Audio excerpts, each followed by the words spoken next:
বিশ্ববিখ্যাত আলেম, এমন আলেমের চেহারা দেখলেও গুনাহ ঝরে যাবে।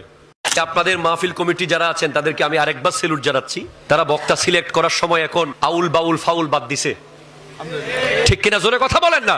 যাদেরকে দাওয়াত দিয়েছেন সবচেয়ে কম শিক্ষিত, কম এলম আমার, বাকি যারা আছে সব আল্লাহ তাআলা এমন এমন বড় আলেম। যিনি আমার পাশে এখন বসেছেন, ওনার অনেক ছাত্র বড় বড় মুহাদ্দিস আছে, বড় বড় মুফতি আছে, ওনার অনেক ছাত্র হাফেজুল হাদিস আছে, বড় বড় হাদিসের কিতাব মুখস্থ করে ফেলেছে, এরকম ছাত্র ওনার আছে। আল্লামা ডক্টর ওসমান গনি সলিহি সাহেব কিবলা মুদ্দাজিল্লুহুল আলী, বিশ্ববিখ্যাত আলেম। এই আলেম আমাদের আনোয়ারায় এসেছে, এটা আমাদের চট্টগ্রামের জন্য গর্বের ব্যাপার, আপনাদের জন্য গর্বের ব্যাপার। এমন আলেমের চেহারা দেখলেও গুনাহ ঝরে যাবে।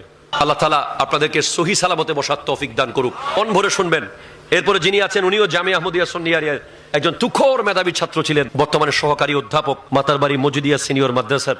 তো এত বড় বড় আলেম দাওয়াত দিয়েছেন, এখন আপনাদেরকে মন ভরে শুনতে হবে। আজকে যাওয়ার সময় মন ভরে আল্লাহর কোরআনের এই দাওয়াত, এই কথাগুলো নিয়ে যাবেন, আমল করার চেষ্টা করবেন। আমার বক্তব্য আশা করি আপনারা বুঝতে পেরেছেন। তালাবু কাসবিল হালালি ফরিদাতুম বাদাল ফরিদা, হালাল রুজি ইনকাম করা ফরজের পরের ফরজ। আত-তাজিরুস সাদুকুল আমিন মা'আন নবিয়্যিন ওয়াস সিদ্দিকিন ওয়াস শুহাদা ওয়াস সলিহিন। অনেকে কোটি কোটি টাকার নামাজ পড়বে, কিন্তু হারাম ইনকামের কারণে কিয়ামতের দিন নবীজির পাশে, সাহাবায়ে কেরামের পাশে, আউলিয়ায়ে কেরামের পাশে জায়গা পাবে না। আরেকজন ছোট্ট পানের দোকানদার, সে হালাল ইনকাম করেছে, তার জায়গা হয়তো আমার নবীর পাশে হয়ে যাবে।